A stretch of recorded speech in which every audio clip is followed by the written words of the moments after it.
Adese Okonkwo had never known hardship, not even for a fleeting moment. From the sprawling estate in Ikoyi where she grew up, to the fleet of luxury cars that sat in their compound, everything about her life screamed opulence. Her father, Chief Emeka Okonkwo, had built his fortune in oil and gas, and he'd ensured his only daughter wanted for nothing. The house staff, cooks, drivers, gardeners, and housekeepers moved like shadows through their marble-floored mansion, attending to every conceivable need before it was even voiced. Adese's childhood had been a carefully curated paradise of ballet lessons, private tutors, and summer holidays in the Maldives. When she turned 18 and left for the University of Lagos to study business administration, the luxury only intensified. Chief Okonkwo rented her a 3-bedroom penthouse in Victoria Island, complete with a personal chef and housekeeper. Her friends marveled at her collection of Hermes Birkin bags, each one a different color to match her endless wardrobe of designer clothes. She drove a rose gold Range Rover Sport that turned heads wherever she went, and her iPhone was upgraded the moment a new model hit the market. To Adese, this wasn't showing off, it was simply life as she knew it. She'd post pictures on Instagram with captions like "blessed beyond measure" and "living my best life." Her comment section flooded with heart eye emojis and admiring remarks from her 20,000 followers. But what Adese loved most was the nightlife. Victoria Island's club scene became her playground. Quilocks, Escape, The Place, she knew them all intimately. Every Thursday through Sunday, she and her girls would paint Lagos red, ordering bottles of Dom Perignon and Hennessy like they were soft drinks. "We're spending Papa's money wisely," she joked to her friends Chidima and Zainab, though there was no irony in it.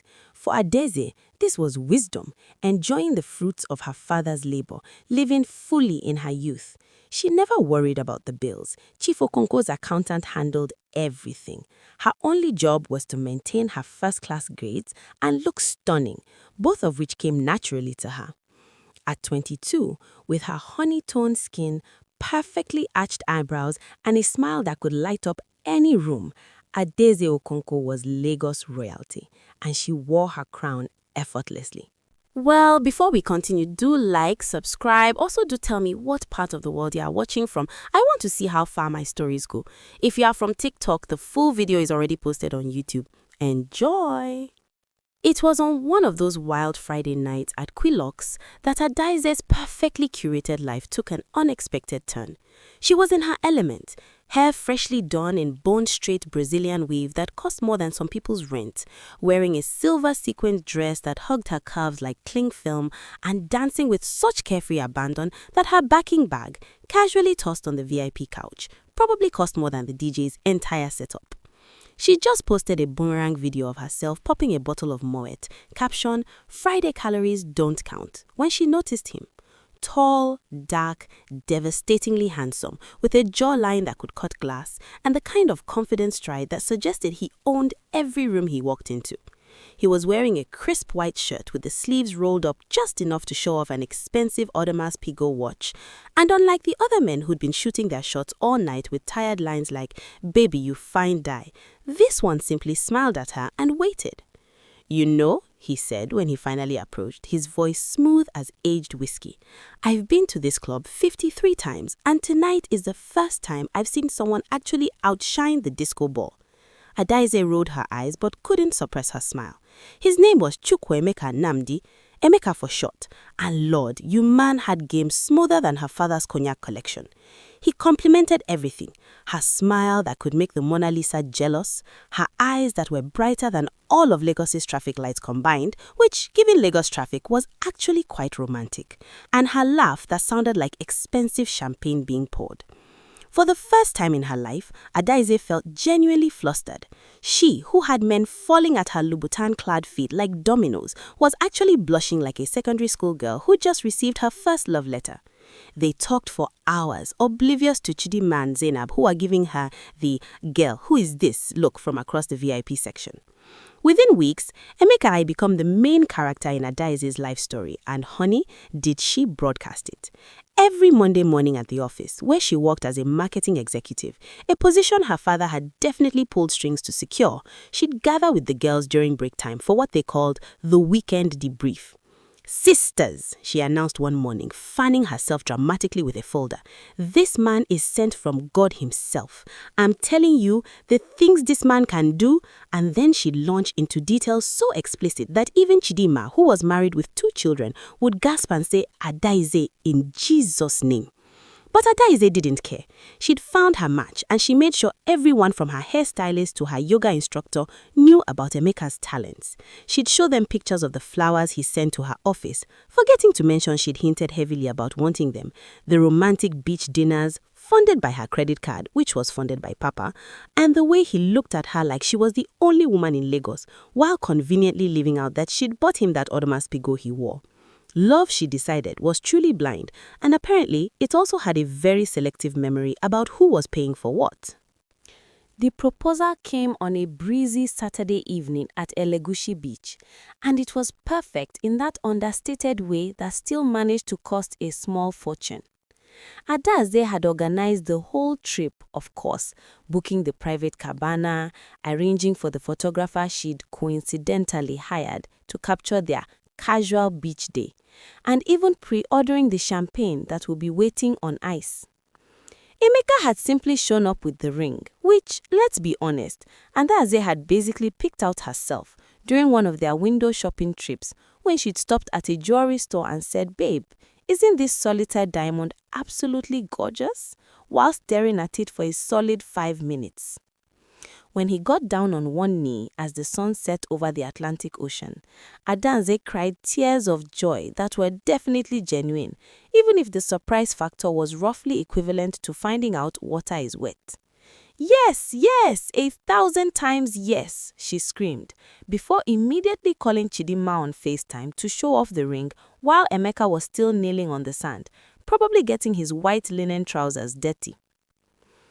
Chief Emeka Okonkwo, surprisingly, loved his future son-in-law.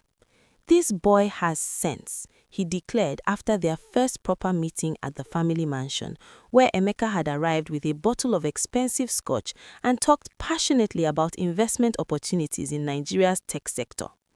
The chief, who could smell a gold digger from 3 states away, he'd sent at least 5 of Adese's previous boyfriends packing, seemed genuinely impressed. Emeka knew how to say the right things, how to respectfully address elders, and how to discuss business without sounding like he was trying too hard.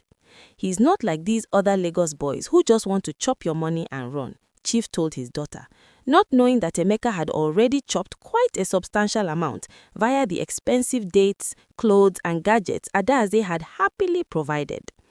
But Adese was too in love to notice the small things, like how Emeka never really paid for anything, or how his supposedly successful tech consulting business seemed to have no actual office or verifiable clients. The wedding preparations began immediately, and Adese threw herself into planning with the enthusiasm of someone launching a military campaign. She'd booked the Eco Hotel Convention Center, hired the most expensive caterer in Lagos, and ordered a wedding dress from Vera Wang that required 3 separate fittings and cost more than some people's entire wedding budgets. Emeka had moved into her Victoria Island penthouse 6 months before the wedding, to save on rent, he had said, though his own apartment had been a modest 1-bedroom in Yaba that Adese had only visited once before insisting he stay with her where things were more comfortable. Life settled into a pleasant rhythm. Adese would wake up at 6 a.m., go to her executive marketing position at a multinational firm where she earned 800,000 naira monthly, while Emeka would sleep in, eventually wake up around 10 a.m. to work from home on his laptop and spend the rest of the day at the gym or meeting with potential investors who never seemed to materialize into actual business. At night, they'd make love with the kind of passion that made Adese forget to ask questions like, "Babe, how exactly does your business make money?" Or, "Why am I always the one paying for everything?" Love, as they say, was not just blind, it had apparently also lost its ability to do basic mathematics. They had been married for 8 months when the crack started to show, though Adese was too blissfully unaware to notice them. Emeka had developed a habit of retreating into long silences, scrolling through his phone with an intensity that suggested he was either planning world domination or nursing a bruised ego. The truth was somewhere in between. Every time Adese casually mentioned her promotion to senior marketing manager, or when her father would boast at family gatherings about how his daughter was carrying the Okonkwo legacy forward in the corporate world, Emeka would smile tightly and grip his glass a little harder. His friends had started making jokes. "Ah, Emeka, so your wife is the man of the house now?" And even though he'd laugh it off, the comment stuck to him like wet okra. Here he was, 31 years old, living in his wife's penthouse, driving her spare car. She'd upgraded to a Mercedes G-Wagon and given him her old Range Rover. And whenever they went out, Adese would absent-mindedly hand her card to the waiter without even looking at the bill. He loved her, truly he did, but loving her was starting to feel like drowning in designer handbags and champagne while everyone watched and pitied him. The discovery happened on a random Tuesday afternoon when everything changed. Adese had called him from the office in a panic. "Baby, I need the Zenith Bank documents from my study. I have a meeting in 30 minutes and I completely forgot them." And Emeka had rushed to help like the dutiful husband he was trying to be. He was rummaging through her perfectly organized filing cabinet, muttering about how his wife had folders for everything, including receipts from 2019, when a thick envelope marked "confidential" insurance documents caught his eye. He shouldn't have opened it. He knew he shouldn't have, but curiosity, that dangerous thing, made his fingers move almost automatically. Inside was a life insurance policy from Ladeway Assurance, dated 3 months after their wedding, and the numbers made his breath catch in his throat. 100 million naira. 100 million naira. In the event of Adese Namdi's death, the sole beneficiary was her husband, Chukwuma Namdi. Emeka stood in that study for what felt like hours, but was probably only minutes, the paper trembling in his hands. 100 million naira. He could pay off the massive debt he'd been hiding from Adese, the failed business ventures, the loans from friends he could no longer face, the credit cards maxed out trying to maintain the illusion that he was more successful than he actually was. He could start over, maybe even start a real business this time, not these half-baked tech consulting schemes that never went anywhere. He could be somebody. The thought came unbidden, dark and terrible. What if she wasn't here? He shook his head violently, trying to dislodge the idea like it was a spider crawling across his brain. But it was too late. The seed had been planted. And in the weeks that followed, as Adese breezed through life with her father's money cushioning every step, as he endured another dinner party where he was introduced as Adese's husband rather than by his own name, as he caught his reflection in their bedroom mirror and barely recognized the man staring back, that seed began to grow roots. He started researching, casually at first, then obsessively. Poisons that mimic natural causes, heart conditions that could strike young healthy women, accidents that happen every day in Lagos's chaotic streets. He told himself he was just thinking, just exploring possibilities, but deep down, Chukwuma and Namdi knew he'd already made his choice. The only question now was how. The plan, when it finally crystallized in Emeka's mind, was almost elegant in its simplicity. He'd been scrolling through medical forums late at night, Emeka sleeping peacefully beside him, one hand draped across his chest in that trusting way that should have made him feel guilty but only made him more determined, when he stumbled upon information about antifreeze poisoning. Ethylene glycol, the active ingredient, was sweet-tasting and could be administered in small doses over time, mimicking the symptoms of various illnesses before finally causing complete organ failure that doctors would likely attribute to natural causes, especially in someone with no prior health issues. The beauty of it was that it was readily available. He could buy it at any auto shop in Lagos without raising suspicion. He began to refine his approach.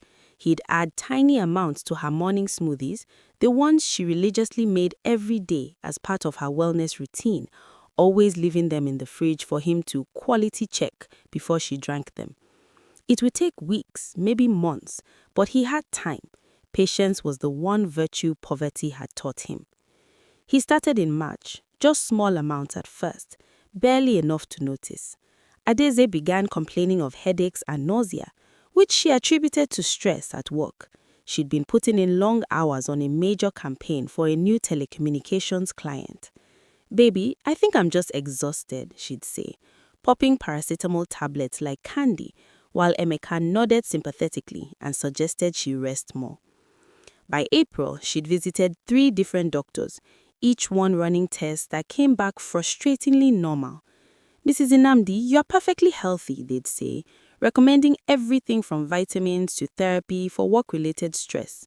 Emeka played the concerned husband beautifully, accompanying her to appointments, holding her hand in waiting rooms, even suggesting they take a vacation to help her relax. "Maybe we should go to Dubai for a week, get you away from all this Lagos stress," he'd offered, knowing full well that she was too committed to her projects to leave. Chief Okonkwo had even called him personally to thank him for taking such good care of his daughter. "Emeka, my boy, I'm grateful she has you. A lesser man would not be so patient with a wife who works so hard." The irony was almost funny. By May, Adese's condition had deteriorated significantly. She lost weight, her once glowing skin had taken on a sallow appearance, and she could barely make it through a work day without needing to rest. Chidinma and Zainab were worried sick, visiting the penthouse with bags of fruits and vitamins, praying over their friend who seemed to be wasting away before their eyes. "Ada, please, you need to see a specialist. This is not normal," Zainab insisted. But Adese waved her off weakly. She'd been to specialists, a cardiologist, a neurologist, even a gastroenterologist, and none of them could find anything definitely wrong. The tests showed some liver enzyme abnormalities, but nothing that screamed emergency. Emeka had done his homework well. The symptoms were vague enough to be attributed to a dozen different conditions, none of them immediately life-threatening enough to warrant aggressive intervention. It was on a humid Thursday evening in late May when everything came to its horrible conclusion. Adese had come home from work early, looking more exhausted than Emeka had ever seen her. Her skin had a slightly yellowish tinge, jaundice, he recognized with clinical detachment, and she could barely walk from the car to the elevator without his support. "Baby, I don't feel well at all," she whispered, and there was fear in her eyes now. Real fear, the kind that comes when your own body becomes a stranger. Emeka helped her to bed, brought her water, clean water this time, no additives needed, the damage was already done, and sat beside her, stroking her hair like a loving husband would. She fell asleep around 8 p.m., her breathing shallow and labored. He watched her for hours, this beautiful woman who had loved him completely, who had shared everything she had with him, who had trusted him with her life. Around 2 a.m., her breathing changed, becoming irregular, gasping. He should have called for help. He should have rushed her to the hospital. Instead, Chukwuma and Namdi sat there in the dark, holding his wife's hand and waited. When he finally called the ambulance at 5 a.m., Adese Namdi was already gone. The paramedics worked on her frantically, but it was too late. She'd been gone for hours, her organs systematically shut down by the poison that had been slowly accumulating in her system. At the hospital, the doctors were baffled, but not entirely surprised. "Mr. Namdi, we're so sorry for your loss. It appears your wife suffered acute liver and kidney failure. Given her symptoms over the past few months, it's possible she had an undiagnosed autoimmune condition that suddenly worsened. These things can happen, especially in young people. Sometimes the body just fails."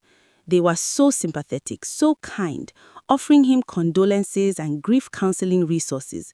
No one suspected a thing. Why would they? Emeka had been the perfect husband, attentive and worried, present at every doctor's appointment, advocating for her wife's health.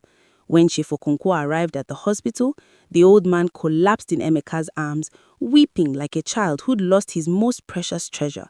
"My Ada, my only daughter," he sobbed, and Emeka held him, making the right soothing sounds, shedding the appropriate tears, while inside, a part of him was already calculating.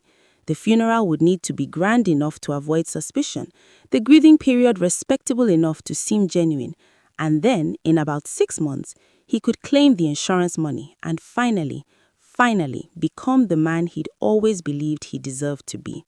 The funeral was everything Lagos society expected it to be. Extravagant, emotional, and exhausting. Adese was laid to rest in a custom-made casket that cost more than most people's cars, wearing her favorite Valentino dress and enough gold jewelry to fund a small business. The Echo Hotel Convention Center, the same venue she'd booked for her wedding just 18 months earlier, was packed with mourners, many of whom were more interested in being seen than actually grieving. Emeka played his part flawlessly, dressed in expensive black agbada, his eyes appropriately red-rimmed from what everyone assumed were tears, but were actually from the menthol he'd rubbed near his eyes that morning. He delivered a eulogy that had women sobbing into their handkerchiefs. Adese was not just my wife, she was my life, my heart, my everything. I don't know how I'll go on without her light illuminating my path. Chidima and Zainab were inconsolable, clinging to each other and wailing about how unfair life was. Chief Okonkwo sat in the front row looking like he'd aged 10 years overnight, a broken man who'd lost the one person he'd lived for. If Emeka felt any guilt watching all this pain he'd orchestrated, he'd buried it so deep beneath his plans for the future that it might as well not have existed. The weeks following the funeral settled into a strange rhythm. Emeka maintained his grieving widower persona perfectly. He'd post throwback pictures of Adese on Instagram with captions like, "Forever in my heart," and "Not a day goes by that I don't miss your smile, my queen," racking up thousands of sympathetic comments. He turned down dinner invitations, claiming he needed time alone to process his loss, while actually spending his evenings researching investment opportunities and planning his new life. The insurance company had been surprisingly efficient. Within 6 weeks, they'd processed the claim and the 100 million naira nabada was sitting in his account, a number so large it made him dizzy every time he checked his banking app. He'd already started making moves, paid off all his debts, bought himself a proper apartment in Banana Island because the penthouse held too many painful memories, and even started meeting with actual investors about launching a legitimate tech company. For the first time in his adult life, Chukwuma and Namdi felt like somebody. He was no longer Adase's husband. He was a wealthy young entrepreneur, a tragic widower rebuilding his life, and Lagos society was eating it up. But Chief Emeka Okonkwo was not eating anything up. The old man had built an empire by trusting his instincts, and every single one of them was screaming that something was terribly wrong. It started with small things, the way Emeka had seemed almost too composed at the funeral, how quickly he'd moved out of the penthouse, the expensive new car he'd bought barely 2 months after Adese's death, claiming it was what she would have wanted. The chief began to dig. He hired a private investigator, a former police commissioner named Tobena Okafor, who specialized in cases the regular police either couldn't or wouldn't touch. "Find out everything about my son-in-law," Chief Okonkwo instructed, sliding an envelope thick with cash across the table. "His background, his finances, his movements in the months before my daughter died. Everything." What Tobena uncovered made the chief's blood run cold. Emeka's successful tech business had never existed. He'd been living entirely off Adese's income. His bank statement showed massive debts paid off immediately after the insurance payout. But the real smoking gun came from Emeka's laptop, which he'd carelessly left at an electronics repair shop and never picked up. The grief-stricken widower act had made him sloppy. The technician, prompted by a generous tip from Tobena, had found the browsing history, searches for poisons that can't be detected, how to cause organ failure, antifreeze poisoning symptoms, all dated weeks before Adese first got sick. Chief Okonkwo took the evidence straight to the Inspector General of Police, who owed him more than a few favors. Within days, they'd exhumed Adese's body. Chief Okonkwo had to turn away while they dug up his precious daughter, bile rising in his throat, and sent tissue samples to a forensic laboratory in South Africa. The results came back positive for ethylene glycol poisoning, levels so high that there was absolutely no way it could have been accidental. The police arrested Emeka on a Tuesday morning while he was having breakfast at his new Banana Island apartment, probably planning how to spend his blood money. The look of shock on his face when they slapped the handcuffs on him would have been comical if the circumstances weren't so tragic. Mr. Chukwuma Namdi, you are under arrest for the murder of Mrs. Adese Namdi, the lead detective announced. And just like that, Emeka's carefully constructed new life collapsed like a house of cards in a Lagos rainstorm. Now, 4 months later, Emeka sat in the defendant's box at the Lagos High Court, looking nothing like the confident man who'd once charmed his way into the Okonkwo family. He'd lost weight, his expensive clothes hanging off him like he was a child playing dress-up, and his lawyer, a harried-looking woman who knew she was fighting a losing battle, kept whispering urgent advice that he seemed too defeated to process. The prosecution had presented everything: the Google search history, the toxicology reports, the timeline of Adese's deteriorating health that coincided perfectly with when Emeka had started his deadly routine, even receipts from auto shops where he'd purchased antifreeze. Chief Okonkwo sat in the gallery every single day, staring at the man who'd murdered his daughter with eyes that promised that no matter what prison sentence Emeka received, it would never be enough. The courtroom was packed with journalists, society people who loved a scandal, and Adese's friends who came to see justice served. Chidinma had testified, crying as she described how Adese loved Emeka with everything she had, how she trusted him completely, how she died thinking she was just sick, when really she was being murdered by the man who slept beside her every night. When Emeka finally took the stand, against his lawyer's advice, he didn't even try to deny it. What was the point? The evidence was overwhelming, irrefutable, damning.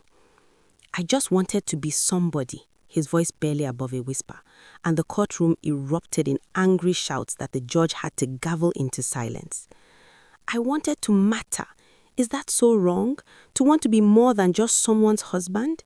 He looked at Chief Emeka Okonkwo then, perhaps hoping for some glimmer of understanding, but the old man's face was carved from stone. The prosecutor, a sharp woman named Ngozi Adeyemi, who'd built her career on putting away criminals who thought they were too smart to get caught, looked at Emeka with unconcealed disgust. Mr. Namdi, you didn't want to be somebody. You wanted to be someone at the expense of someone else's life. You murdered a woman who loved you, who gave you everything, because your ego couldn't handle that she was more successful than you. That's not ambition, that's evil. The judge, a stern older man who'd presided over countless murder trials, declared a recess, but everyone in that courtroom already knew how this story would end. Chukwuma Namdi, the handsome, smooth talker who once made Adese Okonkwo's heart skip beats on a club dance floor, would spend the rest of his life behind bars, and even that wouldn't bring back the beautiful, generous woman whose only crime had been loving the wrong man. Chief Okonkwo closed his eyes and said a prayer for his daughter's soul, hoping that wherever she was, she finally had peace, something her husband had stolen from her in the cruelest way imaginable. Who's partly to blame here? Adese for being too trusting, her father for spoiling her, or just Emeka for being evil? Thank you so much for watching.